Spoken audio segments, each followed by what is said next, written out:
So, like, this is a thing now? Yeah, we're gonna try it out. So you get the animated model and we don't get anything?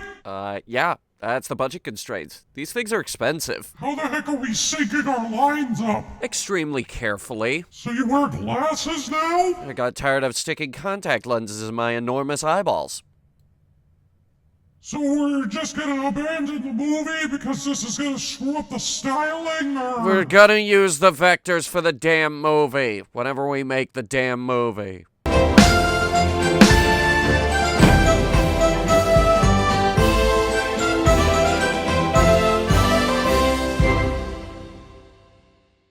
Hello, my name is Hunter, the movie reviewing horse, because when it comes to cinema, humans cannot be trusted. So I was pondering the other day, what can I do for the holiday seasons, and I figured, why not? I'm gonna give myself my own Christmas present, and pick on someone in particular who I've been meaning to pick on for a very, very long time. So without further ado... Fuck you, Adam Sandler! I hate you! I hate you so much! I wish I could sand your Sandler face down with my electric sander, but that's illegal or something. And I'm not allowed to do that! This man is, without a doubt, one of the most despised people in all of Hollywood. Fuck grown-ups, fuck Just Go With It, fuck Happy Gilmore, fuck 50 First Dates, fuck Big Daddy, fuck The Waterboy, fuck Billy Madison, fuck Grown-Ups 2, fuck Click, fuck Hotel Transylvania, and especially fuck Pixels. And The Longest Yard, Bedtime Stories, and Coneheads. A bunch of you were probably just like, wait, how could you hate these movies? Because they suck. Because Adam Sandler is in these movies. They suck because he's in them. Some people go out into the woods to yell really loud and scream at the top of their lungs to let off steam. I just boot up an Adam Sandler movie and yell at that for an hour and a half. I have a very special hatred towards Adam Sandler. Like, pick anything from his catalog on IMDb. Literally, anything at all. Fuck it. I hate it. Because Adam Sandler is in it. He is poison. This movie won so many golden raspberries, I can't even. I hate this man so much. I want him to stop. I want to ram him with my scooter and rip him in half, but that's illegal or something, and I'll go to jail. Which I think is a bit of an overreaction. Adam Sandler is enough to make me wonder why we even bother making murder illegal. I know how that sounds, but this is honestly one of the worst people I have ever known. Adam Sandler makes terrible movies. Fact. It's also a fact that in 2002, we got one of the greatest animated movies of all time. Also fact. And also fact is that 2002 also gave us the worst animated movie of all time, or one of the worst animated movies of all time. 8 Crazy Nights. This movie came out the same day as Treasure Planet.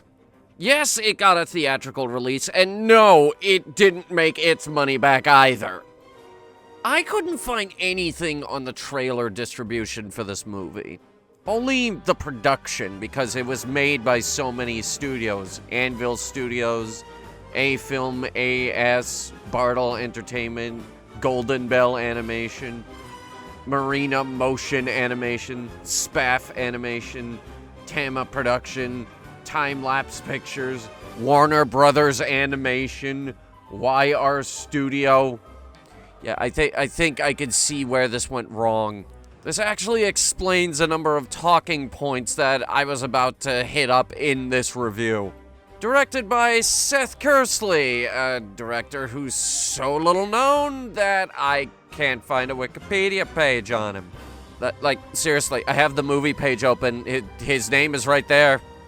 It does not link to another page. Of course, Adam Sandler's name is on here 5,000 times, so you know what? We're just gonna blame him. We're gonna blame him for the whole thing. You don't really need me to explain. You know I hate it. There's your explanation. This is a special kind of bad that I like to call insufferable. This is an insufferable movie. And the irony is, there's parts of this movie that actually work. Take the animation, for example. It's a beautifully animated film. I have no complaints in that department. In fact, the style kind of reminds me of something like Iron Giant, without the Iron Giant. Because that's where the visual similarities end. This is not a 3D, 2D hybrid like some other movie that came out on the exact same day. And the difference between that other movie that came out on the exact same day is that that other movie is one of my favorite movies ever. But I hate this. God, I hate this. Ugh, where to start? Where to start with this movie? I guess the characters, because I really want to talk about the characters in this movie. Starting with Davey, because he's our main character, and he is this insufferable asshole. He's your standard bah humbug character, but I don't know what the bah humbug equivalent is to Hanukkah. In fact, before we go any further with this, I just want to go on record and say I know next to nothing about Hanukkah. I have nothing against the holiday, but I did absolutely zero research on it prior to starting this review. I'm sure the people who celebrate Hanukkah are wonderful people. But this guy's an asshole. Plus, he looks like Adam Sandler anyway, and he's voiced by Adam Sandler, so yeah. The entire writing team for this movie came together and wrote the most insufferable prick asshole the world has ever known, and then made him the main character. I hate him. He's stupid. He's self-destructive. Anytime a good thing starts happening in this movie, he puts his foot in his mouth and ruins it. Every single time. There are multiple points in this movie where it starts to feel like, oh, maybe we're starting to get to the turnaround point, and he'll start enjoying life and not be an insufferable asshole, and then, no, he immediately ruins it. And he does this through the entire movie, and then for the last 10 minutes of the movie, everything just starts magically resolving itself. And the only explanation is there is some kind of otherworldly force involved. Now, I know this is an animated movie. I get that. But it seems very, very tame. So, I'm 65.5% sure there's no actual magic in this world. Just these disturbingly Bambi-like deer. And a drug trip. I assume that this scene in the mall is a drug trip, because what else could this possibly be? Almost as bad as our main character in this movie is our other main character, Whitey Duvall, also voiced by Adam Sandler. On the surface, this seems like a lovable character, but then, then, he starts talking. It's me, Whitey Duvall, and a happy first night of Hanukkah to you. I'm letting this one go, Stone, but next screw up, it's slammer time. I haven't done that in a while. Maybe I'm so excited about the banquet tonight, it's giving me some extra oomph. You sound like how dust tastes. This is like brain cancer. Mind cancer. It's not enough that my ears are gonna bleed. You are hurting me mentally every time you open your mouth. Both of you, you and your sister. His sister's worse. You want to hear his sister? Whitey, where were you? You're an hour and 51 minutes late. I already called the morgue. They said you weren't there, but to try back later. Oh my God, slow down. Come on, I'm scared. Hey, why don't we stop now? What are you doing? What's going on? Who's out there? Do we need to call the police? Now I can understand wrapping the cornmeal around the hot dog, but why the heck would they shove this stick in here? I'm getting exhausted. They never shut up. They are always on screen. We are always hanging out with these two. It's horrible. One looks like a 70-year-old Pablo Sanchez from Backyard Baseball if he's doped up on helium. One is voiced by 1,000 demons all simultaneously, and I guarantee you're gonna hear it in your nightmares tonight, which I wouldn't wish upon my worst enemy. And one is an alcoholic loser who's an insufferable asshole. All of these characters are voiced by Adam Sandler. And we spend the majority of our time with them, like 98% of this movie. And it makes me wish I was deaf.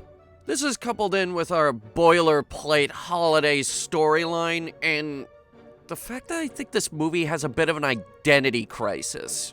It markets itself as a Hanukkah movie. The movie's literally called 8 Crazy Nights, clearly a reference to Hanukkah. But even the movie itself downplays the Hanukkah theme. So, is this a Christmas movie, actually? Is it a Hanukkah movie? Neither? Both? Is it a movie to promote Sbarros? Why are there so many product placements in this movie? Panda Express, Foot Locker, Radio Shack? Fucking Radio Shack is in this movie? What the fuck? Nintendo Game Boy is in this movie? They actually do say Game Boy. That's a Game Boy, you idiot. How'd they get the rights to Nintendo? The Nintendo lawyers will punch you in the mouth for putting their products in your movie. Though to be fair, I would love nothing more than to watch Adam Sandler get sued because he's garbage. Speaking of garbage, which is a segue I could put anywhere in this review, I think I've used this joke before. We have to talk about the humor in this movie, because this humor is intolerable. Intolerable!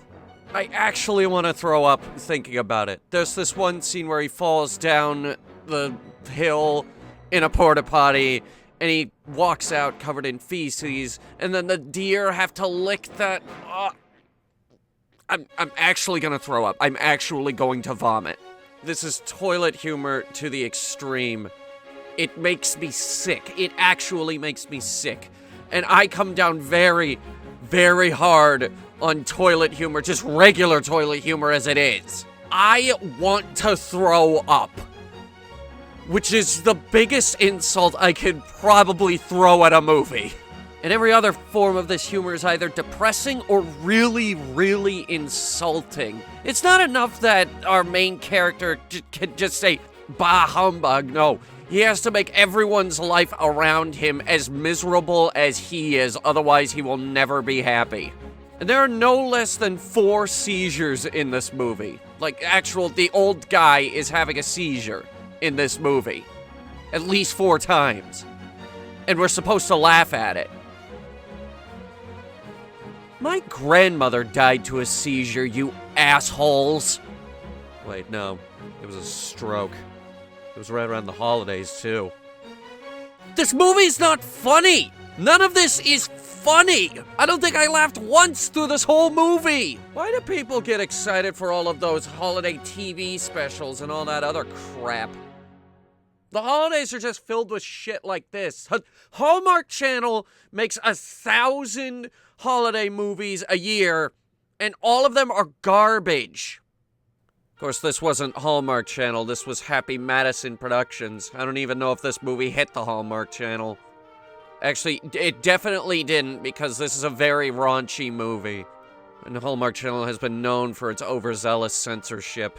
I'd actually be surprised if they even touched Happy Madison Productions. You know, they made this movie right after they made Master of Disguise. And before they did Paul Blart Mall Cop, among other garbage. I think I found my new least favorite film production company. I'm so sorry. What's good? Well, not much, but yeah, there is some good in here. The animation in this movie is absolutely nothing short of fantastic. This was 2002 when the 2D movie was kind of starting to die out and the 3D movies were starting to take center stage, but this is like the peak of 2D animation. Like, this is when it looked its best. Or at least, you know, here in the States, it looked its best. It's that perfect mix of the old style and right as the new, more flash style started to come in. And even with all of this, it's so smooth. It's actually some really good animation. It's just a shame that it's wasted on this movie. Coupled with the animation, the song numbers in this aren't half bad either. They're animated very nicely, and the lyrics aren't terrible for a couple of these. A lot of them are garbage, but there are a few song numbers in this that actually work. The way the story's structured isn't half bad, but like I said, in the end, everything just magically starts resolving itself, so it kind of falls apart at the end. We got all the way to the finish line, and then we face planted when everything just magically started resolving itself. That whole thing about our main character, Davey, finally going to jail because he's been on the run for the past 20 minutes, yeah, never brought up. The whole relationship tension between Davey and Allison, shut up and make up already. Literally, I'm telling you, it just magically starts resolving everything. And then Whitey has a seizure, and he calls it the happiest seizure of his life. This is almost as bad as Freddy got fingered. Almost. I give it a 2.5. Yeah, I do a spiel, but I don't want to look at this movie any longer than I have to. And yes, I rated this lower than Slender Man, because Slender Man didn't make me want to throw up. I wouldn't have even touched this movie if it wasn't free to watch on YouTube. This is, without a doubt, one of the most insanely terrible animated films I have ever seen. Keep in mind, I have reviewed the Playmobil movie, Norm of the North, and Food Fight. Food Fight! I even reviewed Food Fight before it was cool. This is where I draw the line. I draw the line at how the Adam Sandler ruined Christmas, or Hanukkah, whatever this movie is supposed to be about. It's honestly confusing. It causes me actual physical pain to watch this movie. And absolutely no one should ever, ever sit through it. Do not watch this movie. Don't even watch this movie out of morbid curiosity. It's that god-awful. You will be sad if you watch this movie. Do you want to be sad? Do you need something to fuel your depression? Don't! For God's sake, seek some help! Adam, I hate you. You should not be allowed to make movies anymore. I wish I could run you over with a snowmobile, which is not a threat! Legal! I wouldn't actually kill him. I just want him to stop. My name is Hunter, and this has been a Hunter Review. Let us know down in the comments what you guys think of the new model, because if people like it, we'll be doing our reviews in this style going forward. It's easier than doing the vectors, it saves us a lot of time, and it lets me get reviews out a lot quicker. It's way easier with the editing, which I've been going very heavy with the editing lately, and this has saved me a lot of time, guys. So, let me know what you guys think. But that said, that was the last Hunter Reviews of 2022, ladies and gentlemen. We actually did one review every month this year, which is why January, February, and March I will be taking off so I can actually work on some Matt's Mind. I got 2 really big episodes of Matt's Mind that I want to work on, including one that is kind of secret. There's a secret thing going on with that. I'm not going to say what it is, but it's big, and you guys will know it when you see it. I'm going to go ahead and thank all of our patrons. The FOE3, Gavin Domenico, Saxy One, Tribal Typhoon, Julian Gushway, Dark Blue Fire, Death 9000, and Madison Woods. The Patreon has kind of become a tip jar, but you guys are slowly but surely helping me turn this into a full-time career, which, I mean, that's the dream, is for me to do this full-time one day. Between the reviews and the comics and the voice acting and the streaming and the Matt's Mind and everything else that we do, I'd say I have more than enough outlets to turn this into a full-time career. So why in the world can't we break 3 figures on our view count? It's a mystery that'll have to wait for 2023. Once again, thank you guys so much for watching Hunter Reviews this year.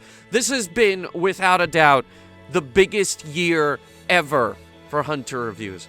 And we will see you guys next year. Here's some credits. Have a happy new year.